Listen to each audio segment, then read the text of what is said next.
திமுக அரசு 2026 தேர்தலில் எந்த அளவுக்கு வரவேற்பு மக்கள் மத்தியில் கிடைக்கும் நீங்கள் எப்படி பார்க்குறீங்க? நான் கொஞ்சம் கேவலமாக தான் பார்க்குறேன்.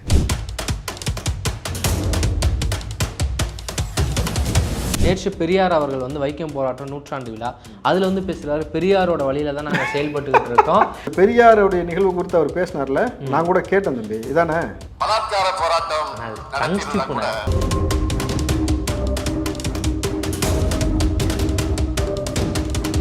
ஜஸ்டிஸ் ஃபார் ஸ்ரீமதி பார்த்துருக்கோம், ஜஸ்டிஸ் ஃபார் ஆசிபா பார்த்துருக்கோம், ஜஸ்டிஸ் ஃபார் பொள்ளாச்சி பார்த்துருக்கோம். இந்த மாதிரி நிறைய ஜஸ்டிஸ் நம்ம பார்த்துருக்கோம். இப்போ ட்ரெண்டிங் ஆகிட்டு என்னன்னா ஜஸ்டிஸ் ஃபார் சங்கீதா. இதை சொல்கிற முட்டா யாரு? எல்லாம் திமுக உடன்பிறப்புகள், இணையதள உடன்பிறப்புகள் நிறைய பேர். ஜஸ்டிஸ் யார் கேட்கணும்? பாதிக்கப்பட்டவங்க தான் கேட்கணும். சங்கீதா கேட்டால் ஞாயிறு. சங்கீதா அதை குறித்து இன்னைக்காவது பேசினாங்களா? இல்லை, எங்கேயுமே எந்த பதிவுமே கிடையாதுல்ல.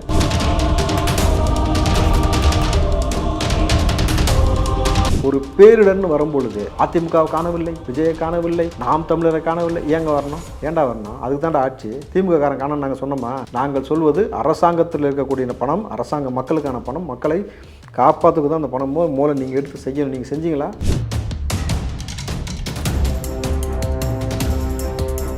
மீது இவ்வளோ வரிச்சுமை ஏற்றப்பட்ட பொழுது அமைதியாக இருந்தான். மாதம் கரண்ட் பில் எடுக்காமல் இருக்கும்போது அமைதியாக இருந்தான். அம்மா உணவுக்கு நிகராக 500 கலைஞர் உணவு கொண்டு வரும்போது அமைதியாக இருந்தான். நீட்டுக்கு முதல் கேள்வி போட்டு கிளிப்பேன்னு சொல்லும் போது செய்யாமல் போனப்போ அமைதியாக இருந்தான். நகை கொண்டு போய் அடமான வை நான் திருப்பி தரேன்னு சொன்னப்போ செய்யலை. ஆண்டுக்கு 2 லட்சம் பேருக்கு வேலை வாய்ப்பு ஏற்படுத்தி தரேன்னு சொன்னப்போ செய்யலை. இவ்வளோ கோவத்தையும் உள்ளே அடக்கி வச்சுட்டு இருக்கிறவன் அடுத்த வேலை சோத்துக்கு தண்ணிக்கு வழியில் இருக்கும்போது என்ன செய்வான்? செருப்பு கழட்டி அடிக்க தானே செய்வான்.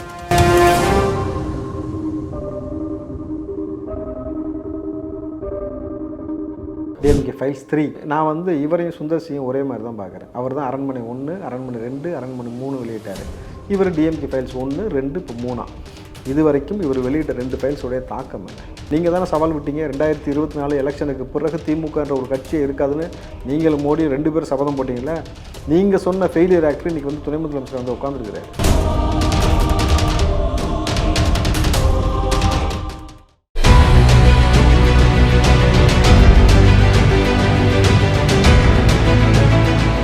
சாட்டை நேயர்களுக்கு வணக்கம். இன்றைய நேர்காணலில் நம்மோடு இணைந்திருப்பவர் காங்கிரஸ் கட்சியை சேர்ந்த ராவுதர் இப்ராஹிம் அவர்கள். வணக்கம் அண்ணா. இன்னைக்கு இருக்கக்கூடிய நிலையில திமுக அரசு மக்களுக்கு எந்த அளவுக்கு சேவை பண்ணியிருக்காங்க, வருங்கால 2026 தேர்தலில் எந்த அளவுக்கு வரவேற்பு மக்கள் மத்தியில் கிடைக்கும், நீங்க எப்படி பாக்குறீங்க? நான் கொஞ்சம் கேவலமாக தான் பார்க்குறேன். ஏன்னா நல்லா தானே செயல்பட்டுருக்காங்க. போன முறை 40 எடுத்திருக்காங்க. இந்த தடவை 2 மாப்போட 200 வெல்லும்னு சொல்றாங்க. கனிமொழி அம்மையார் சொல்றாங்க. 2 மாப்போடு 200 வெல்வோம். அந்த 2 மாப்புன்றாங்கல்ல, அதில் 1 மாப்பு தான் விஜய் ஆப்படிக்கிறதுக்கு வந்திருக்காரு. இன்னொரு மாப்பு ஆதவர்ஜினாவா அப்படின்னு பார்த்தாக்கா ஆதவர்ஜினா இல்லை. அது தெரிஞ்சு போச்சு. வேறு எந்த மாப்பு கூட டைப் பண்ணுறாங்கன்னு பார்ப்போம். ஆனால் இன்றைக்கு இந்த ஆட்சி முறை எப்படி இருக்குன்றத திமுகவுக்கு பிடித்ததுபடி அவர்களுக்கு இந்த கவிதை, அந்த உரையாடலாம் அவங்களுக்கு ரொம்ப பிடிக்கும். அப்படி பேச்சாளர்கள்லாம் அவங்க வரவேற்பாங்க. அது மாதிரி திமுகவிற்கு சமர்ப்பணம் செய்வதற்காக நான் இன்றைக்கு ஒரு கவிதை எழுதி கொண்டு வந்திருக்கேன். கவிதை எழுதியிருக்கீங்களா? ஆமாம். திமுக தான் எப்பவுமே மற்றவங்களுக்கு கவிதை எழுதுவாங்க. நீங்கள் திமுக கவிதை எழுதுறீங்க. அப்பேற்பட்ட கவிதை கொஞ்சம் படிங்க. திமுக மற்றவங்களுக்கு முடிவுரை எழுதுவாங்க, கவிதை எழுத மாட்டாங்க. நம்ம திமுகவுக்கு ஒரு கவிதை எழுதுகிறோம். இன்றைக்கு யதார்த்தமான வாழ்வியலில் மக்களை எப்படி கொண்டுகிட்டு இருக்காங்க, எப்படி ஊருக்குள்ளே தண்ணி போகுது, எப்படி ஆட்சி வச்சு அதிகாரத்துக்கு பங்கு போயிட்டுருக்கு, எப்படி சாதிய வன்கொடுமை போயிட்டுருக்கு, எப்படி சாராயம் போயிட்டுருக்கு, எப்படி மக்களை வதைக்கிறாங்க, எப்படி குடிநீரில் மலத்தை கலக்கிறாங்க, இதெல்லாம் அவருடைய பெருமை. அந்த பெருமையை பறைசாற்ற வகையில் திமுகவிற்கு சமர்ப்பணம் செய்வதற்காக நான் எழுதின கவிதையை சொல்கிறேன். இன்றைய ஆட்சி நிலை குறித்த கவிதை. 1000 வருஷம் ஆனாலும் ஆறாத ரணம் இருக்கு, சாகாத வரம் பெற்ற சாதியால் வந்திருக்கு. சாதிய கொடுமை இங்கு சாக்கடை போல் ஓடுது, மலக்குழியில் இறங்க இன்னும் மனுஷனையே தேடுது. குடிக்க ஒரு டீ கேட்டால் இரட்டை குவளை முறைன்னு சொல்லுறான், காதலிச்சு கல்யாணம் முடிச்சா ஆணவத்தில் கொள்ளுறான். தாகத்துக்கு வறண்ட தொண்டை தண்ணீரை தான் தேடுது, தண்ணீரை திறந்து பார்த்தா மலம் வாசம் வீசுது. மலத்தை கலந்தவனை கண்டுபிடிக்க மாசக்கணக்கு ஆக்குறான், அதை பற்றி கேட்டாக்கா சமூக நீதி பேசுகிறான். சமூக நீதி பேசுகிற ஊரில் சாராய கடை ஓடுது, சனாதனத்தை பேசி அரசியல் நாடகம் அரங்கேறுது. ஊர் முழுக்க தண்ணீர் உல்லாசமாக போகுது, ஒருவேளை சோத்துக்கு ஊரே மன்றாடுது. அரசாங்க காசை யார் ஆட்டையை போட்டது, அதை பற்றி கேட்டாக்கா ஓசின்னு ஏசுது. அதிகாரம் பகிர்வுக்கு அல்லோலப்படுகிறோம், அரண்மனைகள் அழிந்தும் மன்னரோடு வாழ்கிறோம். அதிகார பகிர்வுக்கு அல்லோலப்படுகிறோம், அரண்மனைகள் அழிந்தும் மன்னரோடு வாழ்கிறோம். மன்னராய் இருந்தவரெல்லாம் மண்ணுக்குள்ளே போனார், மதத்தை கையில் எடுத்து மக்களை வதைக்க வேண்டாம். மன்னராய் இருந்தவரெல்லாம் மண்ணுக்குள்ளே போனார், மதத்தை கையில் எடுத்து மக்களை வதைக்க வேண்டாம். உங்கள் மேலே வழக்கு தான் போடுவாங்க இப்படி பண்ணீங்கன்னா. தம்பி இது வந்து இன்னைக்கு நடந்த விஷயத்தை தானே சொல்லியிருக்கிறேன். இல்லைண்ணா இப்படி வந்து நீங்கள் சொல்கிறீங்க, ஆனால் வந்து முதல்வர் ஸ்டாலின் அவர்கள் சொன்னால் பொற்கால ஆட்சி நாங்கள் வந்து கொடுத்துக்கிட்டு இருக்கோம்னு சொல்கிறாரு. நேற்று பெரியார் அவர்கள் வந்து வைக்கம் போராட்டம் 100ஆண்டு விழா அதில் வந்து பேசுகிறாரு, பெரியாரோட வழியில தான் நாங்கள் செயல்பட்டுக்கிட்டு இருக்கோம். அதில் என்ன பேசுனாரு? சொல்லிக்கிறேனே, சரி, பெரியாரோட வழியில தான் நாங்கள் செயல்பட்டுட்டு இருக்கோம். சமூக நீதி மண்ணு வந்து இன்னும் கொஞ்சம் நம்ம மேம்படுத்த போக வேண்டியிருக்கு தமிழ்நாட்டு மண்ணுன்னு சொல்லியிருக்காரு. ஓகே, இப்படி இருக்கும்போது இப்படி ஒரு கவிதை எதிர்க்க இதெல்லாம் நடக்குது. ஆனால் அதற்கான ஏற்பாடுகளையும் தம்பி நடந்த நிகழ்வாக நம்ம பதிவு பண்ணுறோம். வரலாற்றில் பதிவுன்றது ரொம்ப முக்கியம். இந்த பெரியாருடைய நிகழ்வு குறித்து அவர் பேசினார்ல, நான் கூட கேட்டேன் தம்பி, இதானே பலாத்கார போராட்டம் பலாத்கார போராட்டம் பலாத்கார போராட்டம் இதானே வாய் தவறி ஒரு வார்த்தை தெரியாம சொல்லிட்டாரு தம்பி. ஸ்டாலின் அவர்களை முடிச்சு விடணும்னு எவனோ பிளான் பண்ணி எழுதி கொடுத்துருந்தா கூட பரவாயில்ல, அது பார்த்து படிச்ச மாதிரி தான் இருக்கும். அதான் பார்த்து தான் படிக்கிறார். அப்போ ஒரு வார்த்தையை உச்சரிக்கும் பொழுது உங்களுக்கு என்னன்னு தெரியாதா? அப்போ இதே மாதிரி இல்லைன்னா உச்சரிச்சதுக்கு அப்புறம் கூட அதை ஒரு சாரியை மன்னிச்சிருங்க அப்படின்னு கூட சொல்லியிருந்திருக்கலாம். அது மாதிரி சொல்லலை. அவர் பாட்டுக்கு பலாத்கார போராட்டம்னு போயிட்டே இருக்கிறாருனாக்கா இதையா பெரியார்கள் முன்னெடுத்தாரு? இல்லைண்ணே, அவர் ஆனால் சமூக நீதிக்கான கருத்துக்கள்லாம் பேசியிருக்காருல்ல. தொடர்ந்து சமூக நீதியை சபைப்பட்டியில் ஏற்றுவது யார்?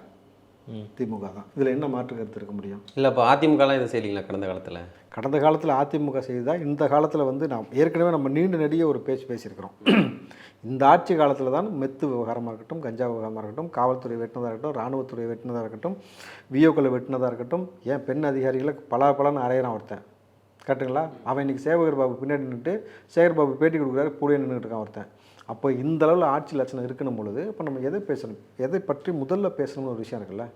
ஆனால் இவர்கள் ஒட்டுமொத்தமாக இன்னும் சொல்லப்போனால் விஜய் மீது தீரா காதலோடு திராவிட கட்சி இருக்கிறது. குறிப்பாக தீரா காதலில் திமுக விஜய் மீது. நீங்கள் தூங்கும் போது எந்திரிக்கும் போது மாறி மாறி விஜய்னே புலம்புறாங்களே தவிர அதை தாண்டி அந்த கூடாரம் எதையும் இல்லை. இப்போ நீங்கள் சொன்ன மாதிரியே இன்றைக்கி பார்த்தீங்கன்னா சோஷியல் மீடியா ஃபுல்லாக ட்ரெண்டிங் ஆகிற என்னன்னா, ஜஸ்டிஸ் ஃபார் ஸ்ரீமதி பார்த்துருக்கோம், ஜஸ்டிஸ் ஃபார் ஆசிஃபா பார்த்துருக்கோம், ஜஸ்டிஸ் ஃபார் ஸ்டோனின் பார்த்துருக்கோம், ஜஸ்டிஸ் ஃபார் பொள்ளாச்சி பார்த்துருக்கோம். இந்த மாதிரி நிறைய ஜஸ்டிஸ் நம்ம பார்த்துருக்கோம். இப்போ ட்ரெண்டிங்காக ஆகிட்டு என்னன்னா, ஜஸ்டிஸ் ஃபார் சங்கீதாவுக்கும் நியாயம் கிடைக்கணும், விஜய் வந்து சங்கீதாவுக்கு துரோகம் பண்ணுறாரு, த்ரிஷாவோட சேர்ந்து கீர்த்தி சுரேஷோட கல்யாணத்துக்கு ஒரு தனியாக ஃப்ளைட்டில் போயிருக்காரு, அதுவும் பிஜேபியோட ஃப்ளைட்டில் போயிருக்காரு. இப்போ பாருங்கள் பிஜேபியோட எந்த அளவுக்கு விஜய் தொடர்பில் இருக்காருன்னு சொல்கிறாங்க. இது எப்படி பார்க்குறீங்க நீங்கள்? இதை சொல்கிற முட்டா யார்? எல்லாம் திமுக உடன்பிறப்புகள், இணையதள உடன்பிறப்புகள் நிறைய பேர். ஜஸ்டிஸ் யார் கேட்கணும்? பாதிக்கப்பட்டவங்க தான் கேட்கணும். சங்கீதா கேட்டால் நியாயம் இருக்குது. சங்கீதா அதை குறித்து இன்றைக்காவது பேசினாங்களா? இல்லை, எங்கேயுமே எந்த பதிவுமே கிடையாதுல்ல. நீங்கள் என்னோட அடுத்த முன்னாடி ஜஸ்டிஸ் கேட்குறது? உங்கள்ட்ட வந்து முறையிட்டாங்களா? சரிங்க, ஒரு முறை பொது வழியில் வந்து இந்த மாதிரி பிரச்சனை இருக்குன்னு சங்கீதா சொல்லியிருந்தால் நீங்கள் பேசலாம், கரெக்டா? நீ அதை விட்டுட்டு ஜஸ்டிஸ் ஃபார் சங்கீதா, அதுவும் இன்னும் என்ன சொல்கிறாங்கன்னாக்கா பிஜேபி கூட சேர்ந்து பிஜேபியோடைய ஃப்ளைட்டில் போனாங்க, அப்போ பிஜேபி கூட தொடர்பு இருக்குது. சரி, இப்போ பரந்தூரில் இடம் பார்த்துருக்கீங்களா விமான நிலையத்துக்கு? யார் சார் கட்ட போகிறதாங்க? அதானி, மத்திய அரசு. அதானி குடும்பத்துக்கு தான் கொடுக்குறாங்க தம்பி, கண்டிப்பாக இல்லையா? அப்போ அதானி தான் கெட்டுறாருன்னும் பொழுது நாளைக்கு அந்த ஏர்போர்ட்டில் யாருமே போய் கால் வச்சு ஏறக்கூடாது. அப்போ ஏறினாக்கா அப்போ நீங்கள் பிஜேபின்னு முத்திரை குத்துருவீங்க, அப்படி தானே? இல்லை, பிஜேபிக்காரர் சொந்தமான ஃப்ளைட்டில் போகிறதுக்கு வந்து ஒரு தனியார், அதாவது அரசோட நிறுவனத்தில் போய் இதுக்கும் வித்தியாசம் இருக்குது. அதைத்தான் நானும் கேட்குறேன். நாளைக்கு அதானி தான் கெட்ட போகிறாரு, அங்கே யார் கால் வச்சாலும் ஒட்டுமொத்த நபரும் பிஜேபின்னு சொல்லிடுவீங்களா? இது முட்டாள்தனமா இல்லையா? சரி, பிஜேபி முதல்ல கூட போனது ராஜேந்திரன்றது, அது பிஜேபிக்காரன்றாங்க, அது அவருடைய ஓட்டுநர். 20 ஆண்டு காலமாக விஜயோட பயணம் பண்ண ஓட்டுநரை கூப்பிட்டு போகிறாரு. அங்கே போய் ஓட்டுறதுக்கு ஆள் வேணும். தெரியாத ஆளை வந்து நம்ம வந்து அங்கே இருக்கக்கூடிய நிலைமையில் நம்ம ஏற்ற முடியாது கோபாலன்ற பொழுது, அதுக்கேற்ப அவர் கூப்பிட்டு போனார்னா, இதை ஒரு விஷயம் விஜய் அங்கே போனார், விஜய் இங்கே போனார், விஜய் கக்கா போனார், விஜய் யூரின் போனார், இதாடா அவங்க வேலை? தர்க்க ரீதியாக கேட்க வேண்டிய பேச வேண்டிய பேச்சு என்ன இருக்குது? மக்கள் அலுவலப்படுறாங்க. இதை குறித்து உதயநிதியிடம் கேள்வி கேட்குறாங்க. இந்த மாதிரியான கேள்விக்கு எழுப்பும் பொழுது உதயநிதி என்ன சார் சொன்னார்? நான் என்ன இப்போ எதுக்கு வந்திருக்கேன்? சுற்றி பார்க்க வந்திருக்கேன். நான் என்ன பண்ணிட்டு இருக்கேன்றாரு. நாங்களும் அதை தான் கேட்குறோம், நீங்கள் என்ன பண்ணிக்கிட்டு இருக்கிறீங்க? நீங்கள் சினிமா செய்திகள் பார்க்குறதில்லன்னு சொல்கிறீங்க, ஆனால் நீங்கள் எங்கள்கிட்ட படம் காட்டுறீங்க. நீங்கள் கோவப்பட்டு ஒரு முறை கேள்வி எழுப்புறதுக்கு நீங்கள் கோவப்படுறீங்க உதயநிதி அவர்கள். உங்கள் கோபத்தை விட மக்களின் வலி பெரியது, மக்களுடைய வேதனை பெரியது. இன்றைக்கி உங்கள் மேலே அமைச்சர் பெருமக்களை சேர்த்து தூக்கி அடிக்கிறான்னா ஏன் அடிக்கிறான்? ஒரு மிடில் கிளாஸு லோயர் மிடில் கிளாஸோடைய ஒட்டுமொத்த வாழ்வாதாரத்தில் சம்பாரித்து சொத்து என்ன தெரியுமா இருக்கும்? வீட்டில் இருக்க பொருள் 4 துணிமணி தான் இருக்கும். அதையும் நீருக்கு இரையாக கொடுத்துட்டு 3 நாளைக்கு மேலே சோத்துக்கும் தண்ணிக்கும் வழி இல்லாமல் நிற்கும் பொழுது அதை கூட சரிவர கொடுக்க முடியலனாக்கா அப்போ கோழை வந்து அவன் அடிப்பானா அடிக்க மாட்டானா? நீங்கள் ரொம்ப யதார்த்தமாக கேட்குறேன் தம்பி. என் காசை நான் சம்பாரித்த காசை பேங்க்கில் எதுக்கு போட்டு வைக்கிறேன்? என் தேவைக்கு இருக்குது நான் போட்டு வைக்கிறேன். அதே போல் தான் இந்த ஆட்சி நான் கட்டக்கூடிய வரி எதுக்காக கட்டுறேன்? எனக்கு ஒரு பிரச்சனை வரும்பொழுது, எனக்கு ஒரு தேவை இருக்கும் பொழுது அரசாங்கம் எடுத்துக்கொண்டு செலவு பண்ணுறது தான் வரி. நீங்கள் உங்கள் இஷ்டத்துக்கு அந்த காசு எடுத்து கார் ரேஸ் விடுவீங்க. ஆனால் மக்கள் அல்லோலப்படும் பொழுது அதை குறித்து நீங்கள் எந்த கவலையும் இல்லாமல் ஃபோட்டோ ஷூட் நடத்துறது, அதில் வந்து நீங்கள் எகத்தாளமாக போன முறை வந்து இந்த ரோட்டுக்கும் பிஸ்கெட் தான், இந்த ரொட்டிக்கும் பிஸ்கெட் தானே அலைஞ்சன் திட்டினா, திமுக காரன் திட்டினா, அதுக்கப்புறம் தூக்கி போட்டு திமுக காரனை வண்டையாக கேட்டானுங்க. இந்த முறை கெட்டுப்போன உணவு கொடுக்குறீங்க. ஸோ உங்களுக்கு என்ன அக்கறை, என்ன புரிதல் இருக்குது? இல்லை, இது ஒரு பக்கம் இருந்தாலும் விஜய் அவர் மேலே என்ன விமர்சனம் வைக்கிறாங்கன்னா, நீங்கள் வந்து பனையூர் அலுவலகத்துக்கு எல்லாரையும் வர வச்சு நீங்கள் வந்து அவங்களுக்கு அதெல்லாம் கொடுத்தீங்க. ஆனால் இப்போ நீங்கள் கோவாவில் நடக்கிற கீர்த்தி சுரேஷ் கல்யாணத்துக்கு நீங்கள் போகிறீங்க, ஏன் இங்கே போய் மக்களை சந்திக்கல? திருவண்ணாமலையில் 7 பேர் செத்தாங்க, அதுக்கே விஜய் நேரில் போகலன்னு சொல்லி விமர்சனம் பண்ணுறாங்க விஜய் மேலே. இன்றைக்கு ஒரு மக்களுக்கு நேரடி பாதிப்பு ஏற்படும் பொழுது செய்ய வேண்டிய கடமையும் பொறுப்பும் யாருக்கு இருக்குன்னா அரசாங்கத்திற்கு, திமுகவுக்கு இல்லை. திமுக செய்ய மாட்டாங்க. திமுக என்ன செய்வாங்க நான் சொல்லட்டுமா? வரலாறு, அவங்க சொன்ன வரலாறே சொல்கிறேன். கலைஞர் சொன்னார், அப்புறம் ஸ்டாலின் சொன்னார், அப்புறம் உதயநிதி சொன்னார். தம்பி, உங்கள் வீட்டுக்குள்ள நீங்கள் கல்யாணத்துக்கு என்ன கூப்பிட்றீங்க, நான் வந்து கல்யாணத்துக்கு வந்து சாப்பிட்டு நான் மொய் வைப்பேனா, கல்யாணத்துக்கு வர உங்கள்கிட்டே காசு வாங்குவேனா? நீங்கள் தான் மொய் வைக்கணும். ஆனால் திமுக ஒருத்தன் கல்யாணத்துக்கு கூப்பிட்டா அவன் வீட்டு கல்யாணத்துக்கு போகிறதுக்கு இவங்க அவன்கிட்டே காசு வாங்குறான். கட்சி நிதியான் கேட்டால். ஒருத்தன் வீட்டில் திண்ணையில் உட்காந்து டீ குடித்தா கூட காசு வாங்குவாங்களாம். டீயும் குடிச்சுவிட்டு காசு அவன்கிட்டே வாங்குறது. இது எப்படி இருக்குது? கட்சி நிதியான். அப்போது இப்படி தான் நாங்கள் கட்சியை வளர்த்தோன்றீங்க.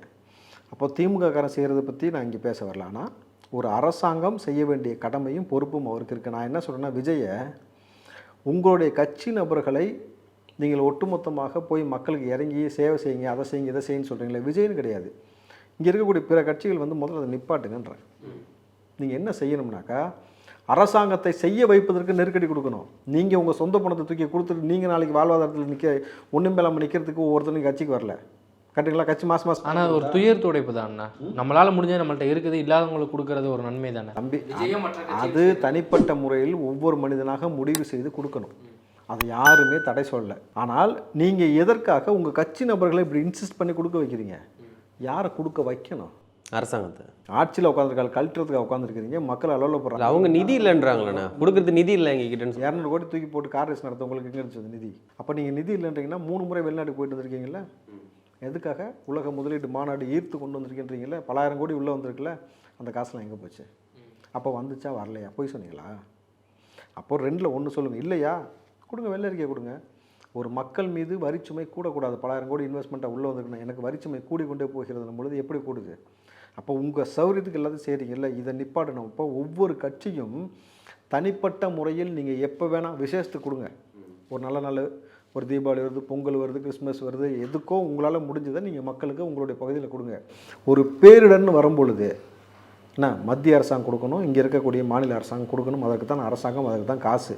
நீங்கள் அதை செய்யாமல் நீங்கள் தவிர்த்துட்டு நீங்கள் இறங்கி களத்தில் போய் செய்கிறீங்களே, அதனால தான் உங்களை நொட்ட சொல்கிறாங்க அவங்க. புரியுதா? அதிமுகவை காணவில்லை, விஜயை காணவில்லை, நாம் தமிழரை காணவில்லை. ஏங்க வரணும்? ஏண்டா வரணும்? அதுக்கு தாண்டா ஆட்சி. திமுக காரன் காண நாங்கள் சொன்னோமா? நாங்கள் சொல்வது அரசாங்கத்தில் இருக்கக்கூடிய பணம், அரசாங்க மக்களுக்கான பணம், மக்களை காப்பாற்றுக்கு தான் அந்த பணமோ மூலம் நீங்கள் எடுத்து செய்யணும். நீங்கள் செஞ்சீங்களா? அவங்க தான் போனாங்களே, பொன்முடி அவர்கள் வந்து விழுப்புரத்து நேரிலே போயிருந்தாங்களே. சூப்பர். சந்தனம் பூசி அனுப்பிச்சாங்கல்ல, சந்தனம் தானே? அது எதிர்கட்சியோட சதின்னு சொல்கிறாங்க. எதிர்கட்சிக்காரங்க தான் எங்கள் மேலே வந்து அவதூற பரப்பறதுக்கு இப்படி ஒரு கேவலமான அரசியலை வந்து செய்கிறாங்கன்னு சொல்கிறாங்க. சரி, நீங்கள் தான் உங்கள்கிட்ட போலீஸ்லாம் இருந்துச்சுல, நிறைய எதிர்கட்சி இருந்தால் கண்டுபிடிச்சி கைது பண்ணியிருக்க வேண்டியதானே? ஏன் பண்ணல? அந்த விஷயத்தை ஊதுனா ஒப்பன் குதிரைக்குள்ளன்றது நீயே காட்டி கொடுத்த மாதிரி ஆயிரன்ட்டு இதுக்கு தான் அடித்தோன்னு சொல்லிடுவாங்க. நீ KKSSR விரட்டியிருக்காங்க தெரியுமா? ஸோ பார்த்தீங்கல்ல, ஒவ்வொரு பகுதி இவ்வளோ எதுக்கு தம்பி? பொன்முடி போன அதே ஊருக்கு அதே நாளில் அடுத்து உதயநிதியும் போகிறதா இருந்துச்சு. Programme cancelled. ஏன் உதயநிதி மேலே சேரடிப்பாங்கண்ணா? சந்தனம் பூசிட்டாங்கன்னா அந்த ஒரு பயம். ஸோ போகலை. அப்போது நான் தான் சொன்னேன்ல, உங்களுடைய ஆதிக்க திமுறை விட மக்களின் வலி பெரியது. அவன் வலி வேதனையில் ஒரு முடிவு எடுக்கிறானாக்கா அது அந்த நிலைமைக்கு அவனை தள்ளினது யார்? அவன் மீது இவ்வளோ வரிச்சுமை ஏற்றப்பட்ட பொழுது அமைதியாக இருந்தான். மாதம் மாதம் கரண்ட் பில் எடுக்கிறேன் எடுக்காமல் இருக்கும்பொழுது அமைதியாக இருந்தான். அம்மா உணவுக்கு நிகராக 500 கலைஞர் உணவு கொண்டு வரும்போது அமைதியாக இருந்தான். நீட்டுக்கு முதல் எழுத்து போட்டு கிளிப்பேன்னு சொல்லும் போது செய்யாமல் போனப்போ அமைதியாக இருந்தான். நகையை கொண்டு போய் அடமான வை நான் திருப்பி தரேன்னு சொன்னப்போ செய்யலை. ஆண்டுக்கு 2 லட்சம் பேருக்கு வேலை வாய்ப்பு ஏற்படுத்தி தருவேன்னு சொன்னப்போ செய்யலை. எல்லாத்தையும் கடந்து போனான். ஆனால் இந்த பக்கம் பார்த்தீங்கன்னாக்கா மெத்து, சாராயம், கஞ்சா இது போல் வந்து புழக்கம் அதிகமாக போய் மாணவ பிள்ளைகள் வந்து நாசமாக போயிட்டுருக்காங்க. குறிப்பாக சின்ன சின்ன பெண்கள் மீது பாலியல் அத்துமீறல்கள் தொடர்ந்து நடந்து கொண்டே இருக்குது. இவ்வளோ கோவத்தையும் உள்ளே அடக்கி வச்சுக்கிட்டு இருக்கிறவன் அடுத்த வேலை சோத்துக்கு தண்ணிக்கு வழியில் என்னும்போது என்ன செய்வான்? செருப்பு கழட்டி அடிக்க தானே செய்வான். அடிப்பான்ல. உங்களை பச்சையாக கேட்குறாங்க. நீங்கள் வேணால் வெளியில் வந்து எங்களை பாலாரம் தேனாரம் ஓடுதுன்னு மக்கள் புகழ்கிறாங்க நீங்கள் சொல்லலாம். நான் யதார்த்தமான விஷயம் என்ன தெரியுமா? நான் வேணால் காட்டுறேன் இருங்க, உங்களுக்கு கேளுங்க. ஸ்டாலின் சொல்வது கேளுங்க, மக்கள் சொல்கிறதையும் கேளுங்க. பேருந்துல கட்டணமில்லாமல் பயணம் செய்கிற லட்சக்கணக்கான மகளுடைய முகங்கள்ல திமுகவோட மதிப்பு பாருங்க. அவ்வளோ ஒரு கேவலப்படுத்துறானுங்க. ஓசியில போறதுனால நாங்க லோல் பட்டு தான் போறோம். காசு கொடுக்க சொல்ல சீட் எல்லாம் இருக்கும், அதுல ஏறினா அசிங்கப்படுத்துறாங்க. பஸ் லேடிஸ்க்கு ஃப்ரீயால எவ்வளவு அவமானம் பட்டிருக்கோம். இவங்களாம் நாங்க கேட்கவே இல்லை. இதெல்லாம் எதிர்க்கட்சிகள் வைக்கிற விமர்சனம் தானே, பல பேர் பயனடைஞ்சிருக்காங்க தானே. மக்கள் தம்பி 1 கோடிக்கும் அதிகமான என்னுடைய சகோதரிகள்கிட்ட கேளுங்க திமுக மதிப்பு. எத்தனை தடவை தெரியுமா, ஒரு 10-15 நாள் அரைஞ்சிட்டு சீப்போட போச்சு எங்களுக்கு. சித்தால் வேலை பாக்குறவங்க, வீட்டு வேலை பாக்குறவங்க, தட்டுச்சா ஓட்டுறவங்க, தையல் வேலை பாக்குறவங்க, இவங்களுக்கு எல்லாம் கிடைக்கல. ஆனா கட்சிக்காரங்களுக்கு கிடைச்சிருக்குது. அந்த கட்சிக்காரங்களை மட்டும் தான் வாங்குறாங்க. நீங்க ஏன் இங்க கேக்குறீங்க? நீங்க கட்சிக்காரங்களை பார்த்து கேளுங்க. ஆட்சிக்கு வரணுங்கிறதுனால கொடுக்குறேன்னு சொல்லி உள்ள என்டர் ஆயிடுறாங்க. தகுதி இருக்கிறவங்க இல்லாதவங்க பிரிச்சு தான் தருவோம்னா அது எப்படி? நாங்க வந்து கௌரவமா தானே இருந்தோம். எங்களை இன்னைக்கு வந்து கொடுக்குறேன்னு சொல்லி கூப்பிட்டு இப்ப ஏன் அசிங்கப்படுத்துறீங்க? 20 லட்சம் குழந்தைகள் தினமும் காலையில வயிறார சாப்பிடுறாங்களே. பள்ளியில் வழங்கப்பட்ட காலை சிற்றுண்டி உணவுகள் குப்பையில் கொட்டப்படும் காட்சிகள் வெளியாகியுள்ளன. தரமற்ற காலை உணவை மாணவர்கள் சாப்பிடாமல் அப்படியே வைத்துவிட்டு பட்டினியாக சென்ற சம்பவம். ஏரியதிரி மாலான்னு போட்டது வேணால் எதிர்கட்சியாக இருக்கலாம், அதை சொன்னதும் அவர் தான். மக்கள் வந்து கழிவுகளை ஊற்றுறதும் அவங்க ஆட்சியை தான். என்ன ஆட்சி? திராவிட மாடல் ஆட்சி. அவன் ஆட்சியை தூக்கி போட்டு மிதிக்கணும் ஒரு லேடி சொன்னாங்க, கேட்டிங்கல்ல? இந்த பெருவெள்ளம் வந்த பொழுது நீங்கள் வழக்கமாக சென்னை, செங்கல்பட்டு, காஞ்சிபுரம், திருவள்ளூர் 4 டிஸ்ட்ரிக்ட் தான் பாதிக்கும். இந்த முறை விழுப்புரம் பக்கத்தில் விக்கிரபாண்டி, தமிழ்நாடே தம்பி இன்னும் மிச்ச சொச்ச நாள் இருக்குது. டிசம்பர் இன்னும் முடியல. இப்போது எந்த அளவுக்கு இந்த ஆட்சி வந்து மெத்தனமாக இருந்தாக்கா ஒட்டுமொத்த தமிழ்நாடையும் நாசம் செய்து வச்சுருப்பீங்க. ஒரு இடத்துல கூட வேலை செய்ய துப்பு இல்லை. இதுக்கு தான் நான் ஆரம்பிக்கும் போது திராவிட மாடலை புகழ்ந்து ஒரு கவி பாடினேன். இல்லைண்ணா, இந்த மழை வெள்ளத்தின் போது வந்து அரசு வந்து நல்லா தான் திறம்பட செயல்பட்டுருக்கு. முழு ஃபோர்ஸ் நாங்கள் இறக்கி செயல்படுறோம் சொல்கிறாங்க. எந்த இடத்துல வந்து கோட்டை விட்டாங்கன்னு நீங்கள் நினைக்கிறீங்க? வேளச்சேரி பிரிட்ஜ் மேலே காரை விட வச்சாங்கல்ல, அந்த இடத்துல கோட்டை விட்டாங்க. இல்லைண்ணே, தமிழ்நாடு விடாமல் செஞ்சுருக்கணுன்றேன். அப்போ உண்மை வெளியில் வந்திருக்காதுல்ல. வேளச்சேரி பொதுமக்கள் வந்து இண்டிவிஜுவலாக 3 போட்டு வாங்கி வச்சுருக்கான், 10 லைஃப் ஜாக்கெட் வாங்கி வச்சுருக்கிறோம். அங்கே கோட்டை விட்டாங்க. திமுக கவுன்சிலர் ஒருத்தர் வந்து ரெஸ்கியூ பண்ணுறதுக்கு வந்த தீயணைப்புத்துறையை வந்து வெளியில் அனுப்புகிறான். பார்த்தீங்களா? பார்த்தோம். அப்போது எந்த அளவுக்கு கோட்டை விட்டுருக்காங்கனாக்கா எந்த இடத்துல ஒழுங்காக செஞ்சுருக்கிறாங்க அதை சொல்லுங்கள். நீங்கள் இந்த ஊரில் இந்த பணியை சிறப்பாக செஞ்சுட்டாங்க திமுக. ஒரு இடம் சொல்லுங்கள் பார்ப்போம். 4000 கோடி பேக்கேஜ், 500 கோடி பேக்கேஜ்லாம் போட்டு சிங்கார சென்னை 2.0 வச்சு வேலை பார்த்துருக்காங்க. ஸோ இது எனக்கு எப்படி தெரியுமா இருக்குது? இந்த அண்ணாமலை கூட இப்போ ஏதோ ஒன்று வெளியிட போகிறேன்னு சொன்னாப்லப்பா. DMK files 3. அண்ணாமலைன்னா எங்கே போயிட்டு இருந்தார்? அதுக்கு முன்னாடி லண்டன் போயிட்டு இருந்தார். எதுக்கு சார் போனார்? ஆக்ஸ்போர்ட்டில் பல்கலைக்கழகத்தில் அரசியல் சம்மந்தம் படிக்க போயிட்டு இருந்தார். கேட்ரிங் காலேஜ் படிச்சுட்டு வந்த பிள்ளை மாதிரி வந்தவொடனே சாம்பார், ரசம், தயிர்னார். இப்போ என்ன வெளியிட போகிறேன்னு இருக்காரு? DMK files 3. இவருக்கு நான் வந்து இவரையும் சுந்தர் சிங்கும் ஒரே மாதிரி தான் பார்க்குறேன். அவர் தான் அரண்மனை 1, அரண்மனை 2, அரண்மனை 3 வெளியிட்டார். இவர் டிஎம்கே ஃபைல்ஸ் 1, 2, இப்போ 3. இது வரைக்கும் இவர் வெளியிட்ட 2 ஃபைல்ஸோடைய தாக்கம் என்ன? பெரிதளவில் இல்லை, சிறிதளவில் கூட ஒன்றுமே கிடையாது. அரை நாள் கூத்தில் சரியாக போச்சு. நீங்கள் ஒரு விஷயம் வெளியிடுறீங்கன்னா அந்த இம்பேக்ட் இருக்கணும். நீங்கள் தானே சவால் விட்டீங்க 2024 எலெக்ஷனுக்கு பிறகு திமுகன்ற ஒரு கட்சியே இருக்காதுன்னு. நீங்கள் மோடி 2 பேரும் சபதம் போட்டிங்களே. நீங்கள் சொன்ன ஃபெயிலியர் ஆக்டர் இன்றைக்கி வந்து துணை முதலமைச்சர் வந்து உட்காந்துருக்கிறாரு. அவர் கோவப்படுறாரு, அவர் ஃபோட்டோ ஷூட் நடத்துகிறாரு. மக்களுக்கு ஒன்றும் செய்ய மாட்டாங்க, மக்களை அலவலப்பட்டு கிடக்கிறாங்க. எல்லாத்தையும் பார்க்குறீங்கல்ல, என்ன கிழிச்சிட்டிங்க? தாம்போ அன்மர்சன் தம்பி மோடியை பீஸ் ஆக்கிடுவேன்னு பேசினார். இது வரைக்கும் அவர் மீதே வழக்கு போட்டு அவர் கை செய்ய வைக்கிறதுக்கு உங்களுக்கு துப்பு இல்லை. நீங்கள் என்ன ஃபைல்ஸ் 1, 2, 3 வெளியிடுறதுனால யாருக்கு என்ன பிரயோஜனம்? இல்லை, அண்ணாமலை அவர்களோட இந்த நடவடிக்கைலாம் பயனளிக்காதுன்னு சொல்கிறீங்களா? என்ன பயன் அளிச்சிருக்குன்னு சொல்லுங்கன்னு கேட்குறேன். செந்தில் பாலாஜி நீ ஒரு அப்பனுக்கு ஆத்தாளுக்கும் பிறந்திருந்தா என் மேலே கேஸ் கொடு, இப்படி வேணால் வீம்பு பண்ணி பேசலாமே தவிர என்ன செஞ்சீங்க? ஆனால் அண்ணாமலை அவர்கள் வந்து ரிட்டர்ன் வர அன்றைக்கி புயல் வருகிறது, ஃபெங்கல் புயல் இப்போ தான் போயிருக்கு, இன்னொரு புயல் வருது, மாற்றம் வரப்போகுதுன்னு சொல்லி இங்கே இருக்கிற முக்கியமான மீடியாக்கள்லாம் வந்து பேசினாங்க. அது எதுவுமே உண்மை கிடையாதுன்னு எப்படின்னா? புயல் நல்லதா கெட்டதா? கெட்டது தான். அவ்வளோதான், புரிஞ்சுக்கோங்க அதுலையே. ஆனால் இது மக்களுக்கான புயல்னு சொல்கிறாங்களே தம்பி. எந்த மக்களுக்கு வந்தாலும் சரி, மாக்களுக்கு வந்தாலும் சரி, புயல் வந்தால் அழிச்சிட்டு போயிடும். அழிவுக்கான அறிகுறி நீங்கள் அப்படி தான் நான் பார்க்குறேனே தவிர நீங்கள் நல்லது செய்கிறதுக்கான அறிகுறியாக நான் பார்க்கவே இல்லை. அப்போ புயல் நல்லதுன்ற மாதிரி அவங்க நம்மள்ட்ட நம்ப வச்சாங்க தெரியுங்களா? அந்த மாதிரி இது புயல் கெட்டது. அதை மூலம் எதார்த்தமாக புரிஞ்சுக்கோங்க. உங்களோட நேரத்தை ஒதுக்கி பல்வேறு கேள்விக்கு விடையளிச்சமைக்கு நன்றி. நன்றி தம்பி. சாட்டை எடுத்து நாட்டை திருத்து